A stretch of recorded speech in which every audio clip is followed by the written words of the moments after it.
Hey everyone, I'm Jasina Paris and I welcome you all to discussion of the daily news analysis. आज है 22nd February 2025 and we're going to be seeing important articles from the Hindu and the Indian Express. So let's begin. But before we move on to the first article of the day, let's see the comment section जहां पे मैंने आपको questions पूछे थे पिछले video में.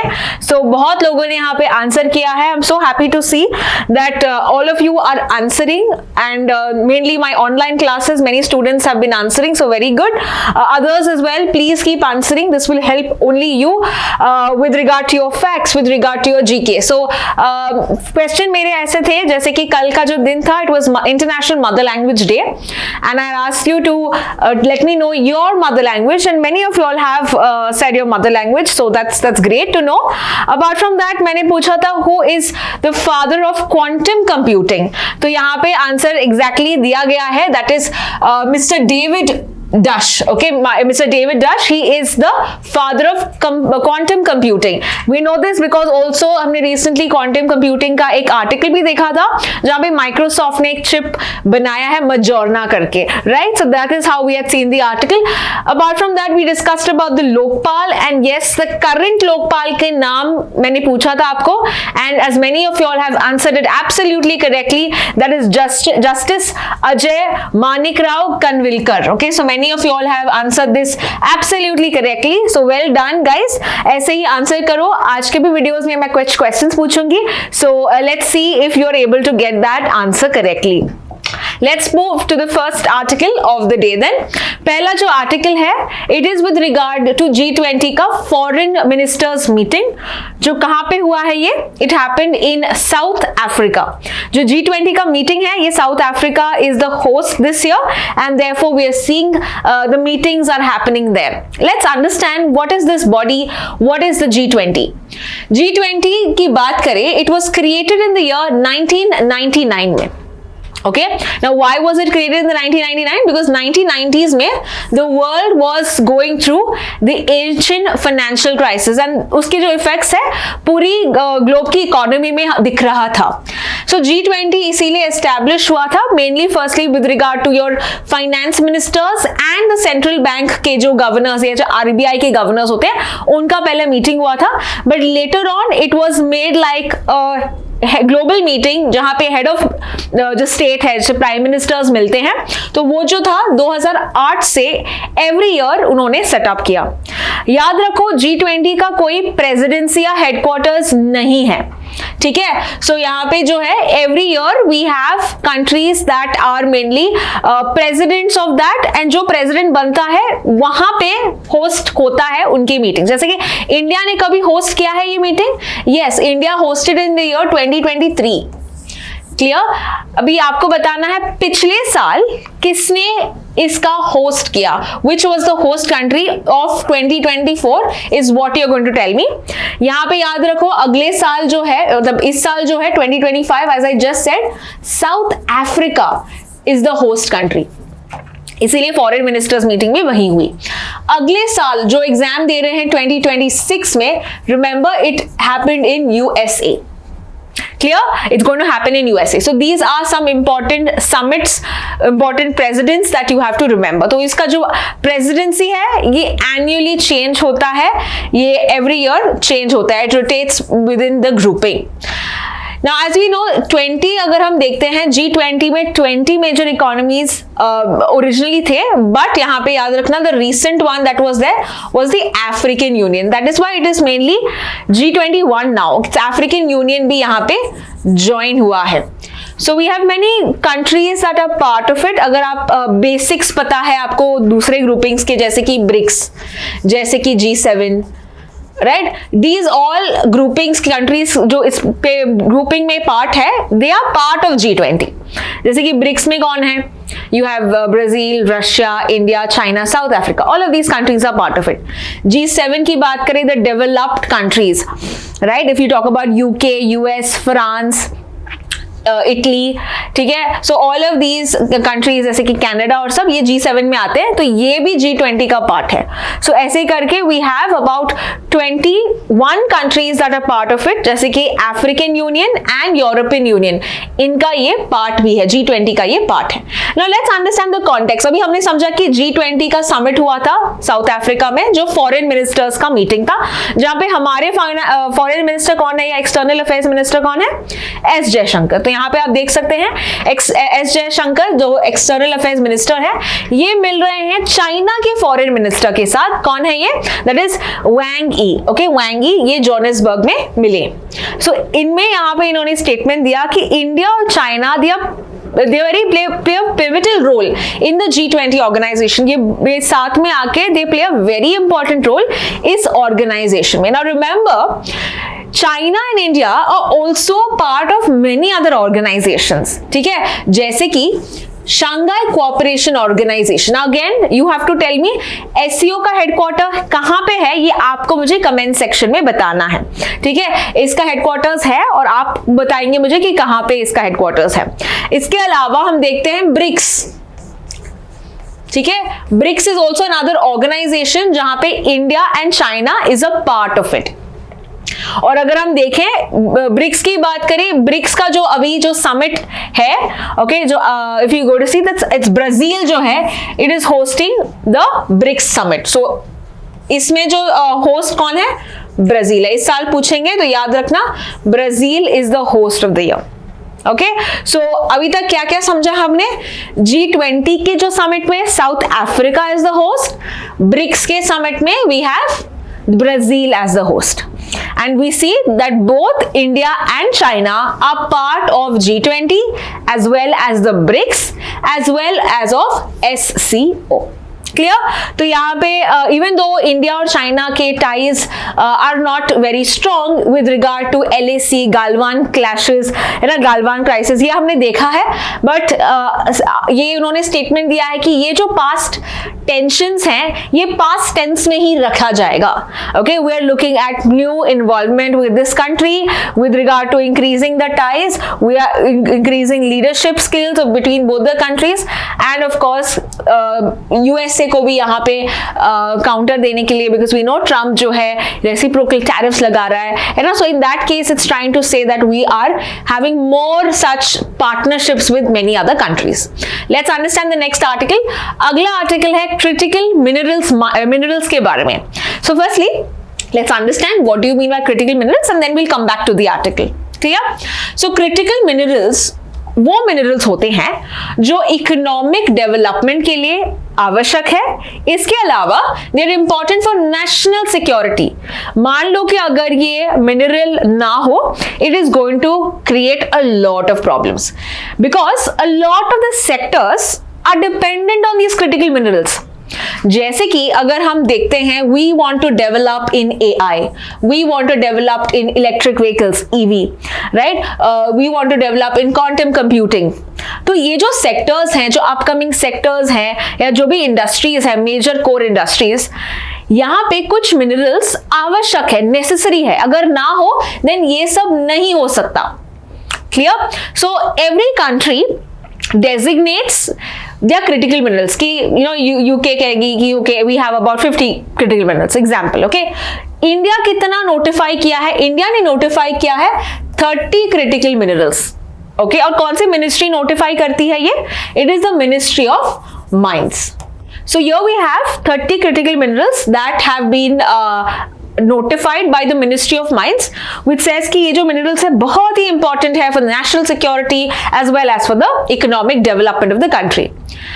Now, why are these minerals critical? Why the name is given as critical minerals? The reason being, firstly, ये clean energy के लिए जो transition हम करना चाहते हैं, climate change को combat करने के लिए, इनके जो bad effects को combat करने के लिए हम जो technologies बनाना चाहते हैं, जैसे कि EV, जैसे कि renewable, solar energy, all of these के लिए इसकी ये जो है आवश्यक है. This mineral is very important. Example, lithium. Lithium is mainly used for EVs. Clear?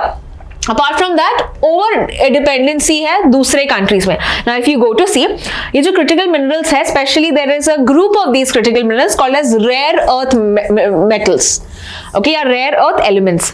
You will find rare earth elements mainly in China.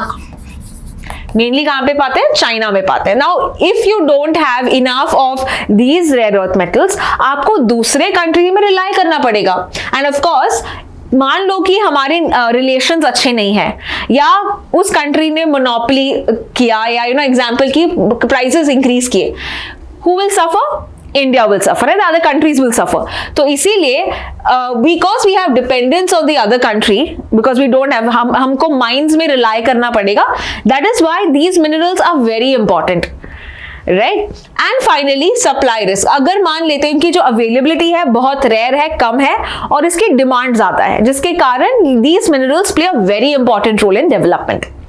So these are the reasons when we talk about why critical minerals are important.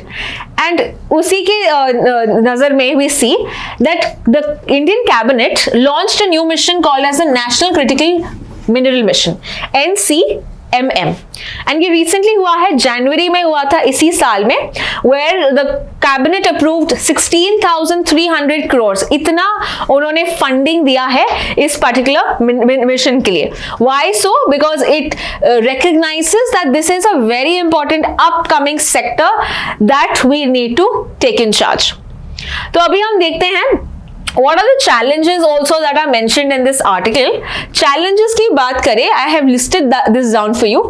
Firstly, we don't have enough quality reserves. देखो, we all depend on mining, we all depend on reserves for it. लेकिन अगर आपके पास वो critical minerals के reserves नहीं होंगे, you cannot do much, right? So यहाँ पे we need to have these minerals जैसे कि cobalt, niobium, germanium, rhenium, ये सब minerals जो है, ये हम अभी तक we don't have this, so we depend on other countries for it. Now we also don't have enough data. Exploration की बात करें, हमारे पास जो डेटा भी नहीं है, जिसके कारण इन्वेस्टर्स यहाँ पे अपना पैसा नहीं जमा रहे हैं. And we don't have money, how will we proceed in this particular sector? Investment नहीं आएगा, how can we increase in this sector? इसके अलावा एक्सट्रैक्शन में या उसको निकालने में, खोद के निकालने में भी बहुत प्रॉब्लम्स है, because it is too deep, बहुत अंदर है.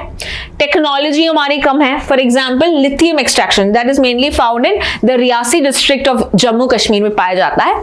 तो again technology, we have very less to get that out, to extract those minerals. Land acquisition to give, कोई भी प्रोजेक्ट स्टार्ट करने से it is not very easy कि चलो आज से यहाँ से खोदना स्टार्ट किया. जो प्रोसेस होता है, जो लैंड एक्विजिशन और सब होता है, it's a very lengthy process, जिसके कारण we are not doing so well in the critical minerals. तो अभी गवर्नमेंट ने क्या किया है? गवर्नमेंट ने कहा है, अभी तक हमने 24 ऐसे ब्लॉक्स ऑक्शन किए हैं अपने प्राइवेट इन्वेस्टर्स को भी. We are also inviting private investors to participate in this particular mission. So हमने ऑक्शनिंग स्टार्ट किया है and 24 blocks had been auction and now it is said we are going to increase even more. ज्यादा हम mines देंगे bye 2031. तो ये article है, centre ने प्लान किया कि वो ज्यादा से ज्यादा माइंस को ऑक्शन करेंगे as much as possible by the year 2031. तो ये पूरा आर्टिकल हमने देखा है क्रिटिकल मिनरल से. Let's proceed to the next article which is an editorial. Now I know that many students find it very difficult to read the editorial. मैंने पिछले classes में भी बताया था कि कैसे आपको एडिटोरियल पढ़ना है, because I tell you which articles to read, right? So let's quickly have a quick understanding. Let's decipher this particular editorial. Editorial यहाँ पे आपको आइडिया मिलेगा. It is something with regard to courts, it's something regard to backlog, है ना? आपका जो exam है, it is a comprehension based exam. So you need to be friendly with such long articles with editorials. तो most of the students डरते हैं, तो उसी का जो चैलेंज है, let's kind of make it easier for you. Firstly, what is this article telling about? आप introduction में ही पूरा इसका क्रक्स जान सकते हो. इंट्रोडक्शन में है कि हमारा जो कोर्ट कचहरी है, जो बैकलॉग्स है, ये बहुत ज्यादा है. Okay, and they have given you examples also. जैसे सुप्रीम कोर्ट पे 82,000 करोड़, 82,000 केसेस. आपके हाई कोर्ट्स में you have 62 lakhs. In your lower courts you have about 5 crores. So all of these cases that are pending. तो आपको यहाँ पे article में समझा कि ये आर्टिकल क्या बता रहा है. इसके बाद हम बोलते हैं in the next part of the article you are basically understanding why are the pending cases more. That means challenges पता चल रहा है आपको. Now what are the challenges that we can understand from this article? Firstly, we understand that we don't have any other alternative. इसीलिए यहाँ पे हम जा रहे हैं, कोर्ट्स में जाते हैं. So that is one important aspect कि हमारा population large है. That is another case that is given, vast population. इसके अलावा हम देखते हैं कि जो supplier government और सब जो है, they are mainly reliant on courts.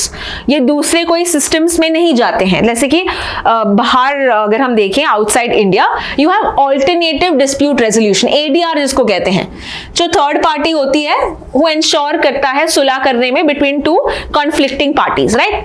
But यहाँ पे इंडिया में it is more focused on चलो कोर्ट चलते हैं. Now next aspect is with regard to जज टू पॉपुलेशन रेशियो. ये कहता है कि इंडिया में सबसे कम जज टू पॉपुलेशन रेशियो कितना, 21 जजेस for every million. Million is 10 lakh, so 21 जजेस for 10 lakh of population. Whereas UK और यूएस की बात करें, it's quite high. So we have got US में अबाउट 107 जजेस होते हैं for 10 lakh population. So you can see India में बस 21, यूएस में 107. That kind of, if you see, it's a very big number that we have. So it's a very lowest population judge to population ratio. इसके अलावा हम देखते हैं जो data governance है, डेटा स्ट्रक्चर है, हमारा जो इंफ्रास्ट्रक्चर है, दिस इज ऑल्सो लैकिंग. हमारा जो कोर्ट कचहरी जैसे होता है with regard to the infrastructure, very poor facilities है ना, ओल्ड बिल्डिंग्स है, आउटडेटेड है. So that is also another aspect. The reason being there's also no the cases भी जो है तारीख पे तारीख, so जो adjournment date होता है ये भी कोर्ट को लंबा खींचता है. So that is also another aspect with regard to the litigation that is there. It goes on for a very long time. देखो अडजर्नमेंट इज रिक्वायर्ड, जो वो रिसेस या जो पीरियड कहते हैं, that's required for some cases, but sometimes it is what makes the case pending in the courts, right. तो ये जो केस है that is all telling you about the challenges. ये हमको समझा. इसके बाद आर्टिकल सोल्यूशन भी देगा. तो यहाँ पे सोल्यूशन क्या दिया है, mediation. So basically the next part of the article is telling about solution. Now India में वी अंडरस्टैंड 1990s में we had like a slight idea of mediation and this became a idea in 2005. properly ये आया India में 2005. Mediation का मतलब क्या है, having like a third party or having like a separate sector instead of coming to the courts. और ये possible है specifically for certain marriage issues है, फैमिली इश्यूज है, तो आप आउट ऑफ कोर्ट यहाँ पे इसका सेटलमेंट हो सकता है. In fact it is even less expensive than court cases is what we understand from this. तो where is civil, commercial, personal, property, matrimonial, ये disputes can be looked at separately in this particular sector. Apart from that, we get a way forward as well कि courts यहाँ पे actually actively या proactively यहाँ पे select करना चाहिए कि कौन से cases यहाँ पे उनको mediation में जा सकता है, right? So again, having the courts to be more proactive in this case, ताकि ये जो major chunk of cases पड़े हैं in the high courts and the lower courts and the supreme courts, they can be countered. तो देखो पूरा article कैसे हमने इजीली डिसाइफर किया. तो जब भी क्वेश्चंस अगर आएंगे, you know where to look, right, you know where to go, you know where to read very well. Now a question to you. यहाँ पे first line of the statement was, every CJI coming into office has a specter of legal systems backlog haunting him or her, as does every senior and concerned members of the higher judiciary. तो यहाँ पे कहता है कि जब भी कोई new CJI होता है, उसका मेजर प्रॉब्लम होता है कि cases बहुत पेंडिंग है. Okay, now we understood the context, we understood the case. Question for you is, who is the current CJI of India?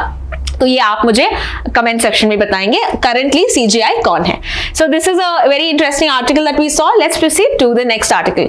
अगला आर्टिकल भी हम एक एडिटोरियल के बारे में देखेंगे and again a very interesting editorial I must say which is given in the Indian Express. ये editorial एक लॉ के बारे में, एक एक्ट के बारे में है. ये एक्ट का नाम क्या है, the special marriage act. Okay, the special marriage act that came in the year 1954. So what exactly is this particular article talking about? हम इसके provisions, इसके challenges discuss करेंगे. Firstly, what happened is, what the article tells us कि एक couple था भोपाल में अपना marriage register करने जा रहा था. Okay, and this couple was an interfaith couple, यानी कि दोनों सेम रिलीजन से नहीं है, एक हिंदू दूसरा मुस्लिम.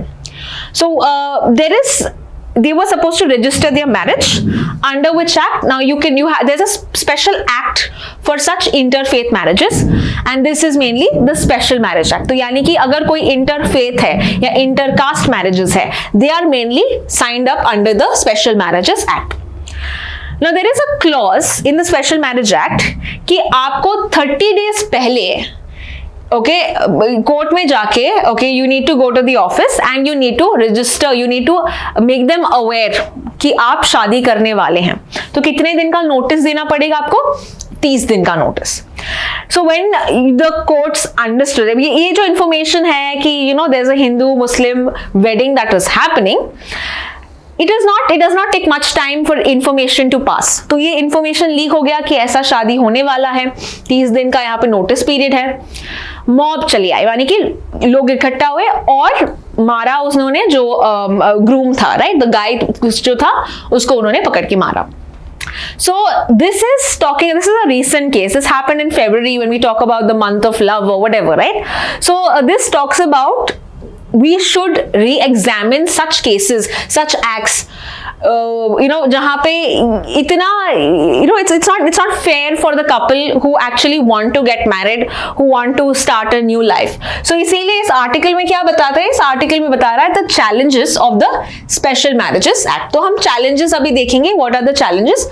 So firstly हम देखते हैं this 30 day जो notice देना पड़ता है, you need to give a 30 day notice. What is this doing? It is interfering in your personal life, है ना? This is basically also affecting the safety of the couple. अभी उनको कैसा ये information leak हुआ, obviously the crowd will come, right? Mob lynching हो सकता है, they will attack. So that is a big issue in this first case. ये तो हमको समझा. Apart from that, there's also some other issues associated with, जैसे कि violation of privacy. Now you want to get married, right? That is your right.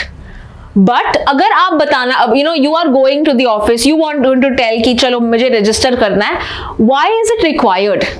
Normal marriages में this is not required, but in this particular case it's required. That means it is basically attacking your right to life and liberty, as well as you can say your right to privacy. अगर आप चाहते हो, ये आपका personal life है, personal information है, right? So why is it required? So this basically जो ये केस है justice K S. Puttaswamy versus union of India, ये आपको राइट टू प्राइवेसी एक राइट, फंडामेंटल राइट कहलाता है under article 21, under article of right to life and liberty. So isn't this violating this particular right that you have? You can keep your personal life personal, private life private, right? So this is what is again violation of that fundamental right. इसके अलावा because of this information being leaked, यहाँ पे क्या होता है? Communal tensions होते हैं, right? दोनों रिलीजन्स के आपस में और भी नफरत और hatred, that kind of mistrust that occurs. So this leads to problems again in the society. जो unity हम चाहते हैं, which will never come if this kind of situation does arise. And finally, the no objection clause. So there's something called as Section 7.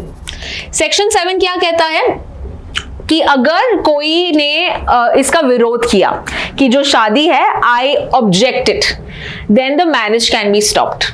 So there is a clause that anyone can object the marriage on based on कुछ भी arbitrary grounds. यहाँ पे दिया नहीं है किस ground पे आप रोक रहे हो. So any can say enemy, है ना, कोई भी ऐसा personal vendetta होगा, दुश्मनी होगी, वो Section 7 जाके invoke कर सकता है और ये शादी रोक सकता है.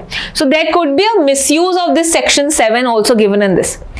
तो आर्टिकल या जो हमारे एडिटर है in this particular editorial, यशस्विनी बासु, ये कहते हैं कि we need to again have a check on this particular law, that is Special Marriages Act. There is a need to verify this, there is a need to make this better to ensure कि जो couple का safety है ये बरकरार रहे, as well as जो communal tensions है ये रोक सके, as well as वो जो mob lynching होता है ना, ये सब भी needs to be catered and made it according to the present times. So very interesting article, I must say. Let's proceed to the next article of the day, which is given in the Hindu, the Indian Express, and this is with regard to India Qatar trade. तो हमने recently देखा कतार के जो एमीर थे ये India में आए थे. His name is Sheikh Tamim बिन हमाद अल तानी, है ना, और जिसके कारण we also see that कतार और इंडिया के जो पार्टनरशिप है it has elevated to strategic partners. हम देखते हैं कि हमारा जो ट्रेड होता है कतार के बीच में, we have increased our trade in many factors, investment और सब, एंड द मोस्ट सिग्निफिकेंट अगर हम देखते हैं the trade is with regard to LNG. So what is LNG? Let us firstly understand that. LNG की बात करें, it's liquefied natural gas. Okay, and ये mainly इसका methane CH4 along with some other components, 70% इसका methane होता है. इसके अलावा you have ethane which is C2H6 and it is cooled down in the liquid form. बहुत low temperatures में इसको cool down कहते हैं, which is why it is very safe and very easy in terms of transporting and storing it. If you talk about how cool it is, -162 degree Celsius, इतना इसको cool down करते हैं into a liquefied form. Further, इसका जो nature है, it is odorless, it's colorless, it's not toxic and it's non-corrosive and it is far more safer than natural gas.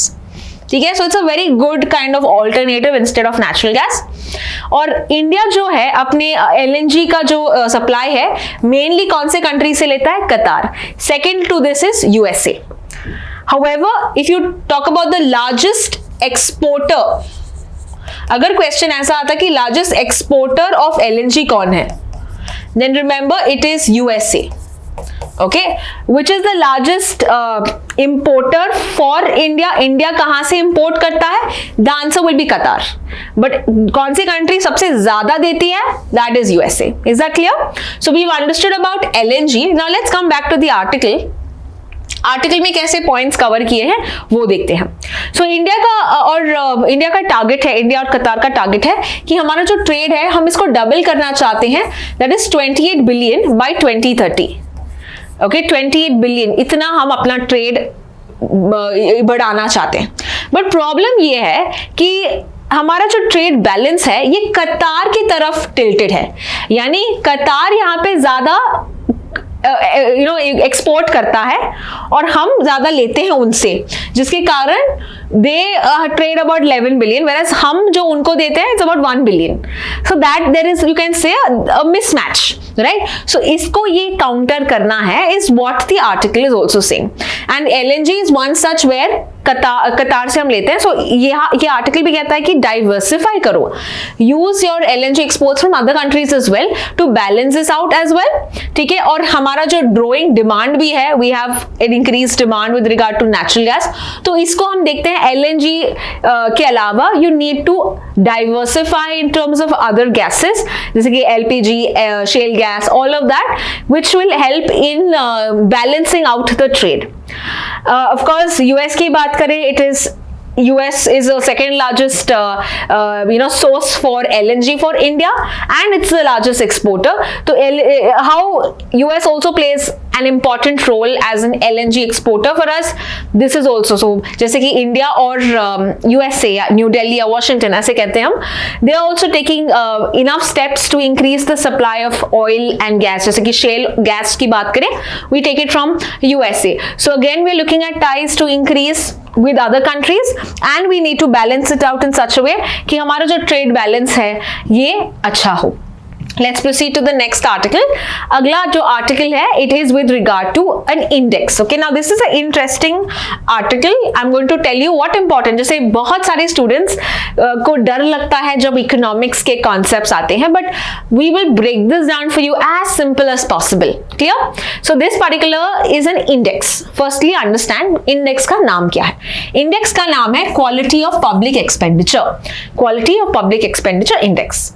Next question. ये index कौन देता है, किसने डेवलप किया है? The answer is RBI. Okay, again a question, RBI के governor का नाम आपको मुझे कमेंट सेक्शन में बताना है। Who is the RBI governor? Clear? So RBI creates this particular index. Now, what is this index telling you? The index is telling you कैसा government spend करता है, कितना इफेक्टिवली वो खर्चा करता है ना। एक तो है खर्चा करना, खर्चा कितना करता है ये तो हमको बजट में समझ में आता है, right? How much you are spending on a day to day basis. But if I ask you कि कितना तुमने बेहतरीन स्पेंड किया है, कौन से जगह में, है ना। ऐसा नहीं कि आपने जो स्ट्रीट फूड के लिए ही सबसे ज्यादा, शॉपिंग के लिए सबसे ज्यादा स्पेंड किया है और जो नेसेसरी चीजें आपको चाहिए, है ना, उसके लिए कम स्पेंड किया है। So that is not an effective spending. But if you spend things for your education, है ना, for your health, then probably we say हाँ आपने effectively spend किया है, right? So वैसे ही हम गवर्नमेंट के साइड से देख रहे हैं कि गवर्नमेंट ने कितना effectively खर्चा किया है। That is the quality of public expenditure. Easy to understand? Now let's understand the key components of this particular that is given in your article, but I have listed down for you. Again, don't worry, too many words, but it's very easy if you understand. जैसे कि capital outlay to GDP ratio. Now this basically indicator tells you कि कितना government spend किया है infrastructure and development के projects में. Now you tell me, अगर government ज़्यादा spend करती है development में या capital expenditure में, do you think it's good or bad? It's good, right? So yes, so higher ratio मतलब better quality expenditure. Okay, ऐसे hospitals, सड़क बनाना, roads banana, yes, it's good expenditure. Next one, revenue expenditure to capital outlay, यानी कि day to day basis में government कितना spend करती है. Now again, day to day expenditure operations में अगर हम बात करें, what do you think? Is it good if the government is spending more or is it bad? Okay, it's bad, right? Day to day क्यों आपको आवश्यक है? That means you're doing some unnecessary spending. अगर आप दिन में हमेशा spend करते रहते हो, it's not a good thing. So yes, a lower ratio is preferred. अगर आपको sustainability दिखाना है, fiscal sustainability, then lower ratio is what is required. So this is how we've understood. Next one, development expenditure, यानी कि आपने research, infrastructure, social welfare, healthcare, education में खर्च किया है. Is it good or is it bad? It's very good, right? So यहाँ पे higher investment जो है, it's a good sign. Again, we've understood ये development पे है. Again, development expenditure as compared to total expenditure, यानी कि अगर मान लो कि मैंने 1000 रुपए खर्च किए, 1000 में से मैंने you can say 900 rupees I spent in expenditure with regard to good research, revenue, you can say health, education में खर्च किया है, बाकी 100 रुपए मैंने फिजूल खर्च किए. So again, higher expenditure अगर दिखाता है, that means again it's good, no? That means according to your overall expenditure, majority आपने अच्छा खर्चा किया है. So that is development expenditure as percentage of total expenditure. Finally, interest payments to total government expenditure. इसका मतलब क्या है? यानी कि आपने लोन का पेमेंट करने के लिए खर्चा किया है, दैट मीन्स डेट. ओके, जो गवर्नमेंट लोन्स लेती है तो उसका अगर खर्चा ज्यादा है, that means it's bad, because that means government is relying on loans, right? तो इसीलिए कहता है जो बर्डन ऑफ द गवर्नमेंट दिखाता है, एंड अगर lower percentage of this, right, is what is essential, कि ज्यादा यहाँ पे खर्चा लोन्स के सेट स्पेंडिंग में नहीं लेकिन डेवलपमेंट के स्पेंडिंग में हो, then it's a good thing. So here we have understood the key context of the key indicators of the quality of public expenditure. Let's understand the last article of the day, which is the olive ridley turtles. तो यहाँ पे आप देख सकते हो एक picture में कि ओडिशा के कोस्ट में, that is in the Ganjam district of Odisha, बहुत सारे यहाँ पे टर्टल्स आए हैं. Now what is this thing called? This is a nesting, mass nesting कहते हैं इसको. What do you mean by mass nesting? Mass nesting जब होता है जब कोई एनिमल्स झुंड में बहुत बड़ी मात्रा में, बहुत बड़ी संख्या में आते हैं to lay their produce. Okay, to lay their you can say their offspring. So इसको बोलते हैं mass nesting. तो ऐसे ही बहुत सारे टर्टल्स कहाँ पे आ रहे हैं? ओडिशा के कोस्ट में आ रहे हैं. क्या करने? eggs laid करने. So that is the mass nesting that is happening in the coast of Odisha. So इसको हम एक term भी है, it's called as aribada. This mass nesting that is happening of olive ridley turtles, इसको कहते हैं aribada. सो ये क्या है? These are olive ridley turtles, okay. और इसका जो नाम ऑलिव रिडली क्यों है? बिकॉज ये ऑलिव कलर का है, इसका जो कलर है it's olive colour, and it is one of the smallest and the most abundant of all the sea turtles that you get. So पानी के टर्टल से आते हैं। दे आर ओमनीवोर, यानी कि वो सब कुछ खाते हैं, एंड या jelly fish, snails, crabs, prawns, छोटे फिश, ये सब खाते हैं, okay. Carnivore, they eat plants also and they eat animals also. And इसका जो IUCN status है, it is vulnerable. In fact पहले ये endangered था, अभी इसका status जो है vulnerable है. So इसका जो article है ये कहता है कि so far about 6.5 lakh olive ridley turtles have reached Odisha, and it said that after 2 years, दो साल के गैप के बाद ऐसा हम देखते हैं बहुत सारे ऐसे olive ridley turtles आए हैं. So it's a very good thing. Now, very important fact here is Operation Olivia. What is Operation Olivia? Operation Olivia was started by the coastal guards. Indian के coast guards हैं, ताकि ये turtles को protect करने के लिए उन्होंने operation चलाया था. Okay, so that nobody harms. Because क्या होता है, इनका जो status, because now it is vulnerable, but before it was endangered. Reason नहीं, बहुत लोग शिकार करते हैं, है ना, human poaching के वजह से their population is low. तो यहाँ पे इनको प्रोटेक्ट करने के लिए Indian coast guards and the other departments had started the operation Olivia. ठीक है, so this is all with regard to olive ridley turtles, and we are done with today's discussion. I hope you found this very interesting. Don't forget to watch my next video where I am going to be discussing 20 GK questions based on this topic. Thank you so much for watching.